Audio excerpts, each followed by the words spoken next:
Ndichitaura pamusoro pereferendum iyoyo muZimbabwe. Inini President founder weMultiracial Christian Democrats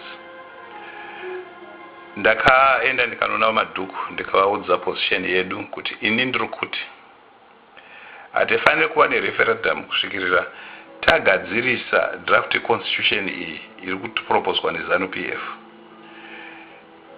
Zviri muconstitution NCA, draft NCA, zvoiswa mudraft constitution iri kutebhurwa neZANU PF.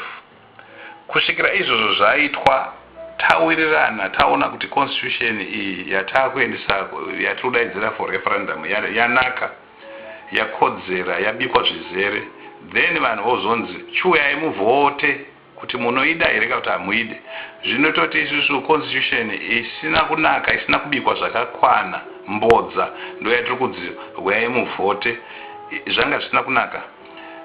Zvakaitwa gangaibva vanhu vakanzi endai munovhota, uyai muvhote. No, hataifanira kunge takaita referendum, taifanira kutanga tabika constitution yakwana, tawirirana kuti izvi zviri kuitwa nezviri mudraft constitution izvi ndo zvataurwa, ndo zvakataurwa neveruzhinji, ndo zvatiri kuda, ndo democracy. Then vanhu vonzi chiuyai muvhote, takavhota. Dai dambudziko rese risipo iri, uye zvinezvi constitution yakuramba ichitwa repeal, iri kuramba ichiwiswa nekuramba ichiiswa zvinyowani kunamatidzwa zvigamba. Longest constitution yakadraftwa before independence yeZimbabwe, pakaitwa matalks neZANU PF neRhodesia naIan Smith.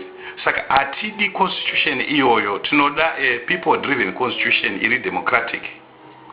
MaZimbabwe ngatigedze kubatwa kumeso, ngatizivei zvatiri kuita. Dai takatora nzira yandiri kukutaurira iyi, yatakanga takatora neyatiri kumirira tiri iye zvino isu teMultiracial Christian Democrats, dai tisina dambudziko ratiri kuona nhasi. Uye ZANU PF dai takatoibvisa kudhara nechikonzero chokuti pane zvizhinji zvisina kunaka zvinofanira zvigadziriswe, asi nechikonzero chokuti tiri kukanganiswa, tiri kuitwa mislead. Sandizvo kwatiri kuenda. Ini ndiri kukuyambirai, kana zvinhu zvakuzvioma haikuona kuti hatina kumbenge takazvinzwa, hataizviziva. Zvese zviri kuitwa izvi zviri kuitwa kubenefita ZANU PF neMDC, vanhu vane zvinango zvavo nevavariro dzavo izvara kuti dai vaita. We want a democratic constitution inoaprovwa, yatinogamuchira, yatinoti isusu ndo yatiri kuda, kwete zvavanofunga kuti ivo ndo zvinoda vanhu, zviri zvinofadza ivo, uye kuti varambe vari mupower. Hatisi kuda izvozvo.